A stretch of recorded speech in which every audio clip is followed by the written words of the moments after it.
hoje estamos aqui, né, participando do Simpósio Brasil Sul de Suinocultura e agora para gravar o podcast temos o Gustavo Simão, da AgroSérie Speak. Então, ele fez a palestra sobre biosseguridade nas fábricas de ração, que hoje é um tema extremamente relevante e importante de ser discutido. E eu agradeço a presença dele, a disponibilidade e nós vamos bater um papo sobre os principais pontos abordados durante a palestra. Legal, Camila, é um prazer estar aqui com vocês. Então, Gustavo, o que a gente tem visto aí no campo é a dificuldade de adotar medidas, né, de biossegurança, de biosseguridade propriamente dito, tanto na fábrica de ração mesmo, quanto nas pessoas que estão ligadas a ela. O que você tem visto e acompanhado nesse processo? Bom, a biossegurança, quando a gente fala nesse tema, né, biosseguridade, biossegurança, a gente vai pensar nas granjas, né? E assim, quando a gente pensa no mercado brasileiro, os desafios sanitários que nós temos comparado com países que possuem aí vírus de alto impacto e que têm uma capacidade de disseminação grande, nós podemos falar que nós estamos um pouco acomodados nesse sentido. Então, a gente fala em biossegurança de granja de genética, granjas talvez mais importantes ali, uns UPLs, onde estão as matrizes, né? Mas a fábrica de ração ela é deixada de lado. E quando a gente vai para esses países onde o desafio é alto com esses agentes, a fábrica de ração o foco que eles dão para a fábrica de ração é igual ou maior do que nas granjas. Isso por quê? Por causa do o potencial de disseminação que uma fábrica tem. Uma vez contaminada, até você descobrir que ela se contaminou, ela vai mandar ração para muitas granjas, né? Igual acontece com uma central de machos, uma UDG, ou uma multiplicadora de matrizes, né? Quando você descobre que está contaminada, aquilo já foi. E na fábrica, pessoas, você disse pessoas na fábrica.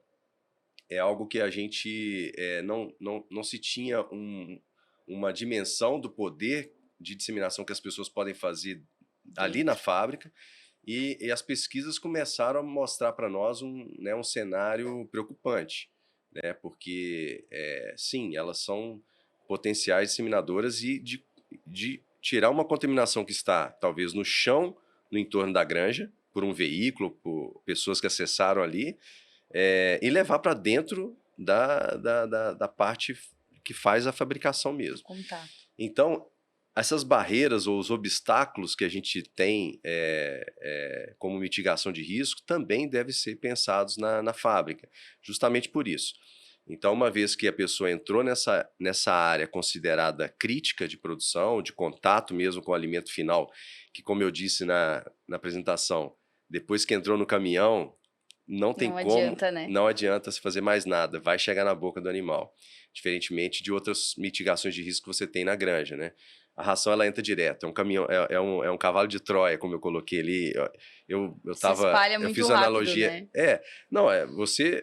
O caminhão você pode fazer o que for com ele lá de fora, arco de desinfecção, tudo, né? A ração estando contaminada não tem jeito. Então você tem que dar espaço para trás e tem que pensar no seu processo de produção mesmo da ração. Então é essa visão que a gente trouxe e quis mostrar aqui. E o aprendizado da empresa, que ela não atua somente no Brasil. Então a empresa ela tem esse desafio fora e nós temos um contato muito próximo. E a gente pensa que esse é o futuro que nós temos que trilhar. É a biosseguridade, não só nas granjas, mas nas fábricas também. Não, com certeza, né? Hoje a gente sabe o desafio que é a biosseguridade, que é trabalhar com as pessoas seguindo os procedimentos padrões, né? E hoje, assim, o que você tem encontrado frente a agentes, né? Frente a contaminantes, pensando em doenças, né? A contaminação da ração, né? Uhum. Quais agentes têm circulado nessas contaminações que vocês têm detectado e que isso impacta diretamente a produção, né? Principalmente a genética em todo esse processo? Quais são os principais aí de risco? Bom, globalmente falando, são os vírus, primeiramente, né? Que eu citei, peste suína africana, um desafio enorme para principalmente a Ásia. Eles não estão conseguindo controlar e os pontos de coleta de amostras e evidências que eles estão tendo ali fábrica de ração, motoristas, cabine, e assim, está muito claro. PIRS e PED. Então, são os 3 vírus que são mais mirados aí no ponto de vista dos principais, falando de países que têm o desafio desses vírus. No caso do Brasil, a gente pode dizer que rotavírus é um vírus que você pode buscar, assim, se for buscar na fábrica de ração com suaves, é um vírus que pode ser encontrado. A própria salmonela, falando de bactéria agora, também é um problema. Né? E agora o Seneca vírus, né? Que acho que são por que eu estou falando desses 3 agentes? Porque, por exemplo, o circovírus, com certeza, se você for ver, você pode encontrar, né? Mas a doença está controlada, a vacinação está sendo feita de forma massal, já faz parte do processo. Do protocolo, né? Então, assim, eu tive uma experiência com o pessoal, pesquisadores de Kansas. Eles vieram no Brasil, eles pediram para nós uma fábrica para fazer essa avaliação, esses swabs, né? E a gente teve um cliente que cedeu, né, e quis fazer, então foi um trabalho bem interessante, fizeram muitas coletas em vários pontos da fábrica, e assim, apareceu o rotavírus, Seneca vírus também. Então, mostrou para nós, não está publicado isso, mas mostrou para nós que tem sim esse desafio dentro de casa, aqui mesmo no Brasil, né? E isso não é segredo, acho que nós temos que abrir, compartilhar, né, as essas experiências. Eu coloquei ali na apresentação que já foi detectada aqui em fábrica no Brasil, foi essa experiência, porque eles vieram aqui, inclusive, coletar. Então foi bem legal o trabalho, deram direcionamento. Então, eu estou elegendo esses agentes, mas nós temos Braxpira, por exemplo, também, que é um agente importante, né? Que vem por caminhões sendo pesado nas granjas, nas fábricas, com animais em cima. Então, eu acredito que são esses aí, Camila. E assim, o treinamento das pessoas, lidar com as pessoas do ponto de vista de executar o procedimento que você colocou, é o maior desafio. Esse é o maior desafio. Por isso que algumas estratégias de biossegurança, como barreira física, é muito importante. Cartazes que te falam, opa, você vai acessar uma nova área. Tem um obstáculo para você fazer alguma coisa. Leia aqui para você entender. Então, dá para você lançar mão de algumas alternativas que são aprendizados, que eu disse naquele início ali, que tem empresas têm esses tipos de guia, aprendizados com embasamento científico, mas que têm conhecimentos com a indústria, né? Prático. Então, eu vejo assim que as pessoas, nós dependemos delas, mas quanto menos a gente depender delas para os procedimentos, melhor. Então, essa estratégia de barreiras físicas é importante. E os treinamentos. Então, exigir. Pessoa nova que entrou, ela tem que passar por um treinamento e dando exemplo para aquelas que estão entrando e assim por diante. É uma cultura. Seguir o padrão, né? E até acredito que existam processos que são alterados, né, dentro da fábrica, e isso também precisa ser acompanhado, né? Questão de fluxo de caminhão, né? Todo esse processo é importante que tenha sempre uma rotina, sempre o mesmo fluxo, né? Para não interferir. Falando até em caminhão, você abordou na palestra sobre um tapete, né, para evitar essa contaminação na hora do descarregamento em função da matéria orgânica. Então, eu gostaria que tu comentasse essa experiência, né, que você tem acompanhado, né, que eu acho que é de extrema importância aí para pôr em prática, na verdade, né, que eu acho que é isso que a gente precisa, de métodos efetivos nesse sentido. Então, tem um pesquisador que eu citei ele ali, o Scott Dee, ele publica muito no sentido de mostrar as rotas.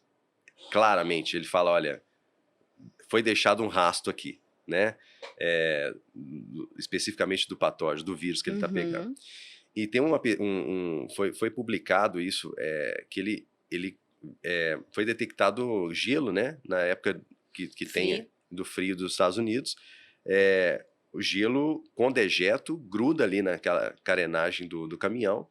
E aí eles fizeram um estudo desse torrão de gelo ali, foram lá e pegaram, viram que tinha vírus ali, e é lógico, já tinha descarregado aquele grão, e conseguiram pegar na ração pronta, né? Então ele montou a conexão, ele montou a rota, né? Mostrou, olha, o que estava no caminhão estava contaminado, e caiu na ração, e contaminou, caiu no grão, junto com o grão, contaminou a ração pronta. E aí que veio aquela questão da dose infectante, que a dose infectante também de bioensaios, né, que são feitos com animais, e detectou-se que PED, o vírus da PED, ele pode causar doença com acho que 2 cópias de vírus. Então, assim, nesse momento da entrega do grão, ele conseguiu mostrar isso. Começou-se uma corrida grande nos Estados Unidos, nessa época, em 2014, para travar esse tipo de coisa. E aí começaram a fazer a limpeza das carenagens, fazer aquela contenção para não ter extravasamento de grão e depois ser recolhido para dentro da moega. E isso foi colocado como um padrão do guia. E aí, na hora que veio para o Brasil, para a gente ver a nossa realidade, nós olhamos e falamos, e agora? Nós não temos a saída do grão por debaixo do Não caminhão. é a mesma realidade, Não é a né? mesma realidade, nós temos um outro modelo de veículo aqui. E esse grão vai entornar ali atrás. E a gente sabe que o pneu do caminhão é um dos principais nesse sentido. Carreadores, né? Tá certo que nós não temos PD no Brasil, mas nós, como a atribuição que foi colocada para nós, e somos pagos para isso, nós não podemos nos ficar confortáveis com isso. Nós temos que fazer procedimentos que conseguem mitigar risco de vírus de alto impacto. Então nós pensamos nesse tapete que ele protege a moega naquele momento, mesmo tendo uma lavagem interessante já. É mais uma ação de mitigação de risco. E quando nós levamos isso para a empresa fora, eles acharam uma criatividade imensa, porque a gente estava construindo a fábrica, tinha possibilidade de fazer aquele modelo. Já pronto, né, para receber. Pronto para receber. Fizemos também uma placa de contenção, né, para segurar o grão e a gente ter um mínimo de extravasamento. Então, são situações que valem a pena, baseado em ciência e baseado na prática também que teve lá fora. E, assim, falar que isso não adianta nada. Bom, a gente pelo menos está fazendo alguma coisa. E as fábricas que já estão operando também devem ter alternativas para melhorar essa parte, né? Mas esse é um dos pontos de entrada de uma contaminação dentro de uma fábrica. A questão até da matéria-prima, né? Então, da origem da matéria-prima, eu acho que é o ponto-chave, né? Para evitar ou reduzir a contaminação e até mesmo a busca de fornecedores, né? Então, a gente sabe do desafio, às vezes, de custo mesmo para comprar essa matéria-prima. Então, a escolha do fornecedor, né? Isso é importante, você vê isso como importante dentro desse processo? Com certeza. Vamos lá. Se a gente pensar no fornecedor de grãos, por exemplo, muito difícil de você falar assim, eu vou escolher da onde eu vou querer o meu grão, isso não existe. O que nós temos de informação científica também é que quando um grão está armazenado por mais de, se eu não me engano, tá, 180 dias, você tem uma redução praticamente de 0 possibilidade de sobrevivência ali de um vírus, ou principalmente falando de vírus, tá? Então, a estocagem já do grão, ele, diferentemente de micotoxina, para agentes como vírus, é uma inativação natural que a gente chama, e ocorre, isso já está publicado também. Então, assim, se eu não me engano, farelo de soja, 180 dias, tá? E também veio mesmo do próprio Scott Dick, ele fez. Se a gente pensar nisso, a gente tem os grãos vindo de uma cooperativa que armazenou aquele grão por um tempo. A chance desse grão estar bem ou ter uma carga muito baixa é grande. O problema é um dejeto que, naquele momento que o caminhão passou em algum local, está extremamente ativo. E dejeto vai proteger o agente. Então, assim, mais um motivo para você pensar que o grão, a chance dele vir ok, mesmo tendo vários fornecedores ou diferentes fornecedores, é grande. O problema mesmo é a contaminação depois que ele sai do caminhão. Esse é o ponto, tá? E até mesmo em relação à própria o tempo, né, que a gente tem visto na prática da colheita, né, até a estocagem, né, tem sido bem menor em Uhum, função de toda a produtividade mesmo, né, então não está sim, dando tempo muito de ter esse armazenamento, ter essa estocagem para poder equilibrar a temperatura, né, e todo esse processo, perfeito. né, então acho que nessa parte a gente também tem esse processo produtivo envolvido, né, Envolvido. que tem um certo papel. Uhum. Você também comentou na palestra, Gustavo, em relação a um programa que vocês têm em relação a esse procedimento. Não sei se tu teria algo para comentar, para explanar. O guia, ele é uma política e padrão da empresa Uhum, que é definido de forma global as lideranças, né, uhum. da área e, lógico, junto com universidades, com embasamento. E esse guia a gente adapta de acordo com a A realidade de cada necessidade. país também, Uhum. ou de cada regional, que a gente chama, né?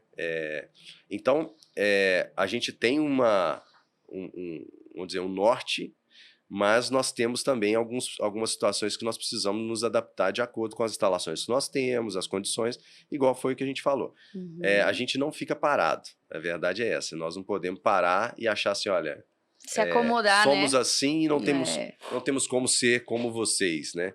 Não, o que eles nos falam aproveitem o momento que não se tem uma contaminação que vai deixar todo mundo muito sem saber como lidar e vai plantando a sementinha, né?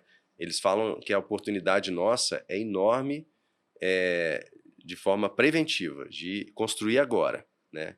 Então é é interessante. trabalhar antes, né, pensando sempre no processo antes do problema, né. Sim, A gente vê a realidade, né, fora do Brasil, né, então a gente precisa se preparar também da mesma forma, né, para poder evitar alguns problemas que podem ser evitados, né.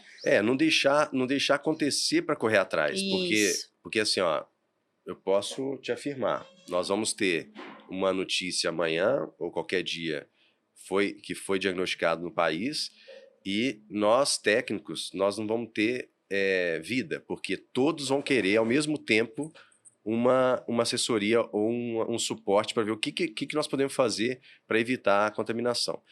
Então, assim, é por isso que eu digo, é melhor a gente ir plantando e fazendo aos poucos, com investimento baixo, e nos pontos de maior importância, e assim a gente ir construindo. É difícil convencer, né?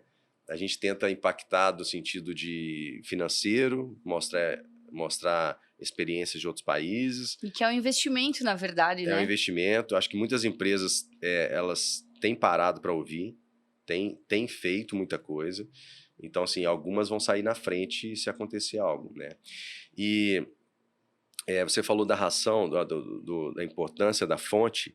É, nada está perdido. Se você tem ainda uma suspeita da sua fonte de grãos, por exemplo, ou dos suprimentos, você tem ainda a opção de fazer um tratamento da ração geral. Tem custo, mas você garante uma ração pronta com Qualidade. um risco muito baixo, né? Então, rações que vão para granjas de alto impacto, umas UDGs da vida, multiplicadoras, Multiplicadoras. granjas elite, a gente tem que pensar que a ração tem que ter o mínimo de Tem o risco possível. impacto, né, o O impacto impacto é sanitário, o grande. impacto financeiro Sim, em todo o processo. sim. E até agora, né, para a gente encerrar o nosso bate-papo, Gustavo, queria que você deixasse aí uma breve observação, né, do que você tem acompanhado, né, nesse processo todo de biosseguridade nas fábricas, a realidade, o que, como agroséries, vocês têm adotado, né, têm se preparado, visando aí essas melhorias, né? Uhum. Eu não comentei na apresentação, mas nós temos um cheque, uma auditoria, tá? Que também está padronizada, que ela passa todos os detalhes, até também dos grãos, do que é usar de ingrediente, e a partir dessa auditoria a gente gera um score, E Ótimo. esse score, a gente consegue ver o nível que está de risco a unidade. A gente faz isso em todas as fábricas uma vez por ano, todas as fábricas que fornecem rações para essas unidades nossas, mesmo Uhum. sendo parceiros, a gente faz auditoria e a gente vê as não conformidades e monta plano de ação para aquilo ali ser reparado com prazo, responsável e tudo mais. É dessa forma que você consegue avançar, tá? Então a mensagem que eu deixo é que a fábrica é importante, sim, muito importante, e a gente vai se dar conta quando ocorrer uma situação de uma disseminação de algum patógeno que a gente não tem ainda, Sim. e às vezes pode ser muito tarde, né? É, Então é importante já começar a entender que acompanhar, a né? importância e tem material para fazer, tem material já baseado em ciência, igual eu falei, em grandes aprendizados. Então Pôr em prática, né? não tem que partir do zero. Nós Uhum, temos algo já pronto para o mercado. E não só nós, mas outras empresas também, uhum. países aí também falando sobre o controle de pragas. Então, tá tudo aí. É só o interesse Em pôr em da prática. empresa ou do produtor vir para as empresas no mercado. Não, excelente. Esse método de avaliação é extremamente importante e acredito que deveria ser adotado, né, como padrão aí para fazer esse acompanhamento, para até estar entendendo aonde estão os maiores desafios, né? Uhum. Tanto quando a gente sabe que quando entra algum desafio na granja, a gente já vai checar processo de ração quando chegou, né? Então tem todo esse cuidado, né? Então é importante também ter esse padrão para a gente conseguir identificar daqui a pouco de onde está vindo algum problema, algum surto que ocorreu na granja, né? Isso aí. Então, te Perfeito. agradeço aí pelo seu tempo, Obrigado a pela sua vocês. palestra. A conversa foi muito boa, a palestra também conseguiu Bom, abordar aí os temas principais aí que têm afetado, né, na nossa realidade da suinocultura e esperamos que tudo isso venha em prática aí o mais breve possível para nos ajudar a nível de campo. Obrigada, obrigado, Gustavo. Camila. Obrigado a toda a organização. Foi um prazer estar aqui com vocês e também rever todos os amigos aí que a gente vai fazendo durante essa trajetória, né? Muito obrigado.